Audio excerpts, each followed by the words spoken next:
Konnichiwa, watashi wa Koty-san. And it's your boy Josh. Hey, we just came back from Japan. Hey. What are you dancing?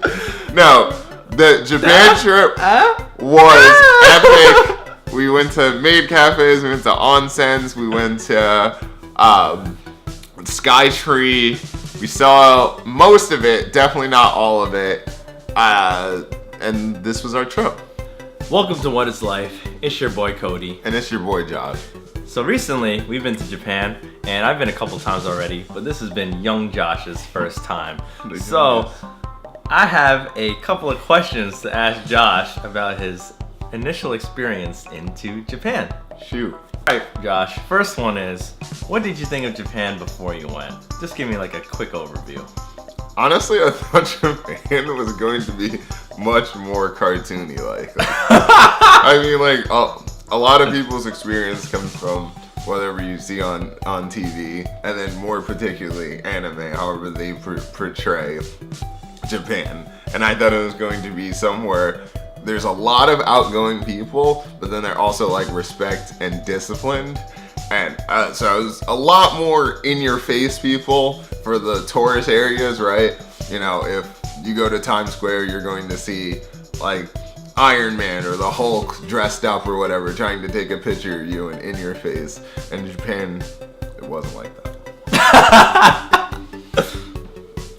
So, what did you think of Japanese people once you met them in a couple different areas? Were they as quiet as you thought, or did you think you were going to get harassed being like a really tall, big black guy in Japan? Yeah, for some reason, and I don't think any of these people have been to Japan, they were telling me that I'm going to stick out like a sore thumb, and then people are going to be like staring at me because of it. I'm going to be taller than them. They're not going to be used to so much pigment. And I get there, and no one could give a flying F who I was. Like, they were concerned in like their own life and their own business. I had very little people look my way. I actually think the one person that did pay attention to me, someone tried to take a picture of me on the DL. I think she was a tourist from somewhere else, and I think it was mostly for my height, and she could have thought I was famous. I don't know. Black pictures on. Alright. So, obviously in America, I think most people associate Japanese food with ramen, and that's like the craze right now in America. Everybody loves ramen. I thought the craze would be sushi. Oh, right. Sushi and ramen. Sushi and ramen.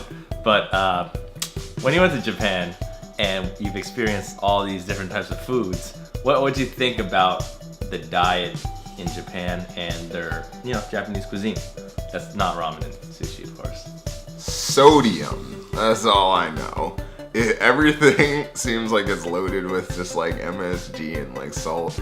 It all tastes delicious, but stuff is just like fried, or you're going to have meat in just about every dish. Like if you go out, I don't know how they cook at home, but you just get like meat, rice. The rice is like fine to me. Like my diet will have rice in it regardless, but like just the amount of meat and then like the soups and the broths are all going to be thick and loaded with like salt and flavor, because that's what brings it out, and like the noodles. So I think my people as a whole, with their predisposition to hypertension, would not brave well in Japan.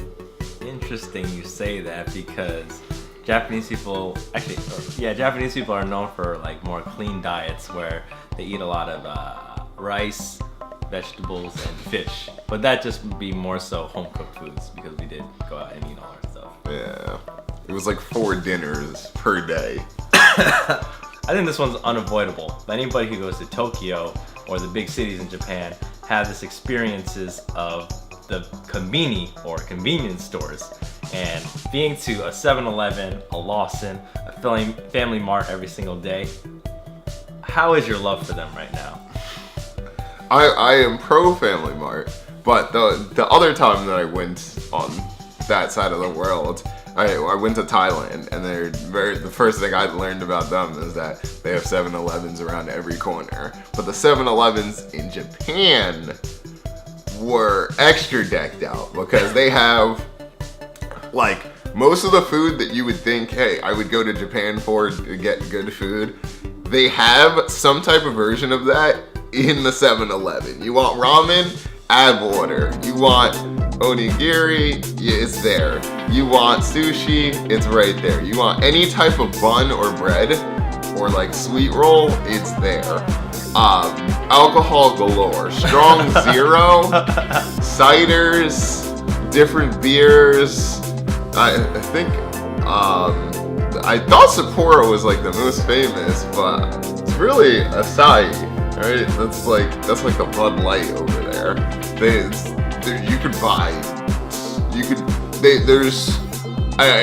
this is the biggest thing for my youth, right? I knew that you can get Shonen Jump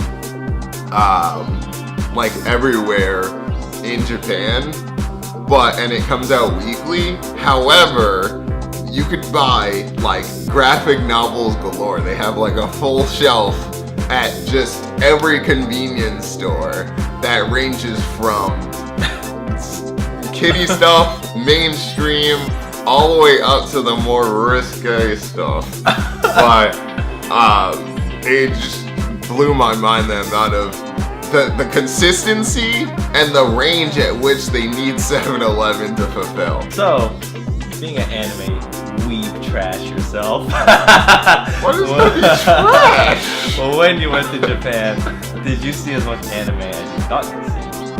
No, I actually saw way less. And even in the places that are famous for their anime, you still didn't see the ones that are like most popular in Japan, right? So like the days of, I guess, Dragon Ball Z, you obviously saw, but that's obviously not current, right? So the current ones you would expect to see, hey, someone throw Naruto, One Piece, and now My Hero Academia. Because everyone loves it. You would think they'd be pushing that out on the streets. But very few mainstream ones. You should get a tidbit there, you get a tidbit there. It doesn't run as deep as I thought it did. I think I don't know why that is, but one of the differences that I thought was cool is that a lot of that culture isn't really like special or like weeb trash or whatever like that. If you want to collect like action figures or just like figurines for whatever anime you're into or something, you can have a whole collection and no one cares. It's like having a model train set or something. It's just you just have one interest and you're willing to put money into it. So it's really not as special. And like I think maybe the business practices might be a little different, because I know in America we like find one thing, and you have to have noticed this right now. We find like one thing and it's like people tend to like this thing, so they just like shove it down your throat until you are tired of it.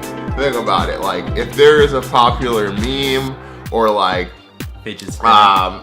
Like fidget spinner, like, oh, those are popular now. So after being there for about like 8-9 days, can you see yourself living in Japan? Because a lot of people, they think about Japan before they go there. I want to move there, but then when they go there, it's a completely different story.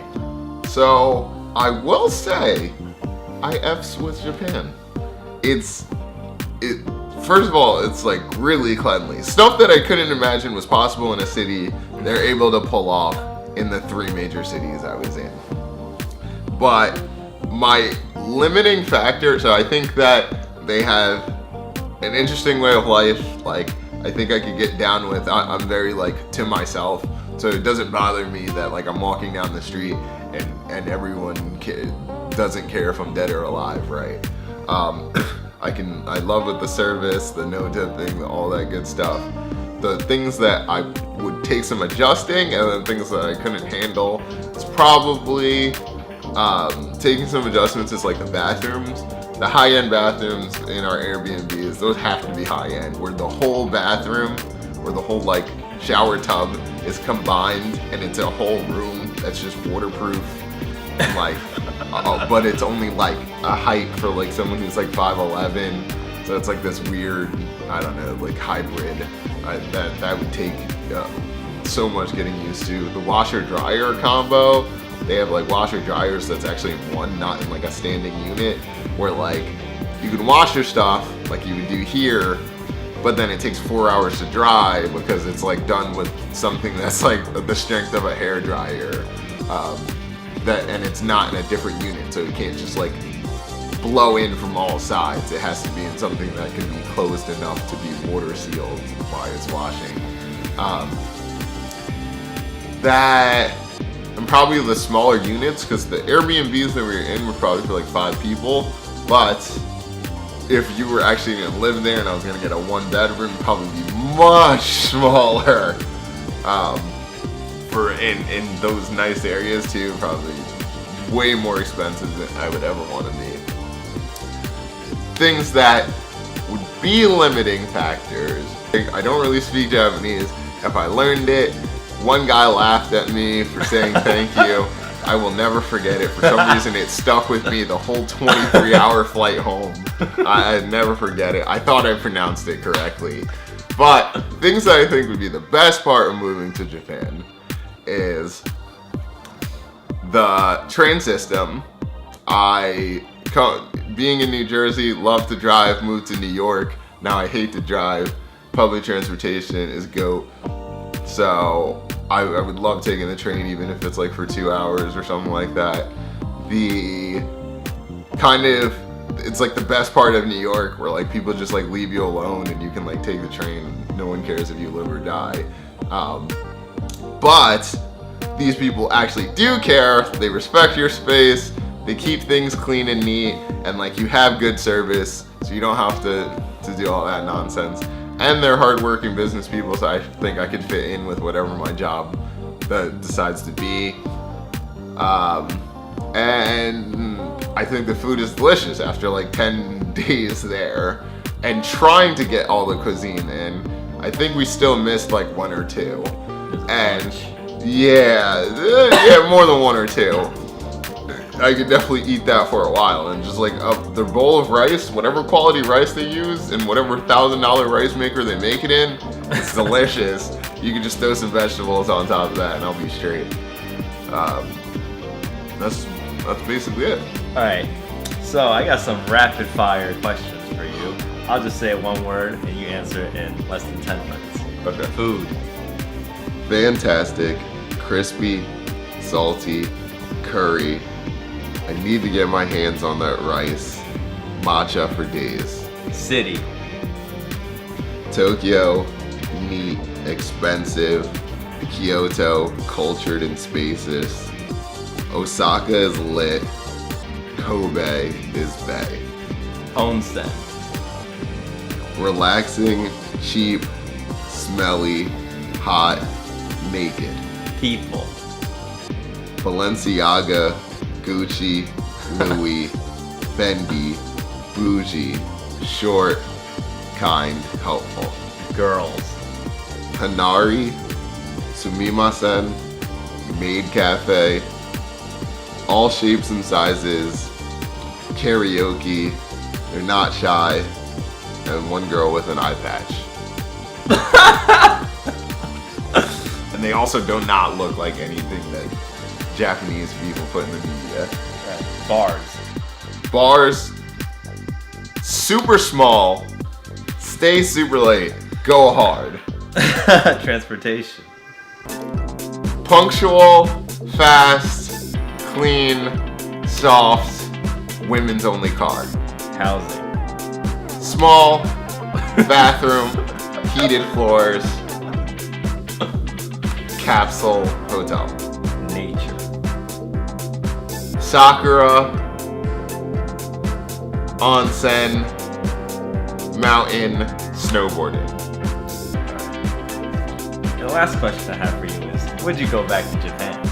Oh, absolutely. I'm already planning the next trip. Next trip is going to be a strictly like snowboard skiing trip in the mountains. I just have the money. Within the next year or 2. Probably 2 years. I gotta get better at snowboarding. Thank you guys so much for watching this video. I hope this gave you a good perspective of what this big black burly bear felt before and after he went to Japan. He had a great time. I hope you guys can visit the country too. It's very welcoming to tourists, and it's a big hot tourist destination spot. Yeah. Olympics 2020.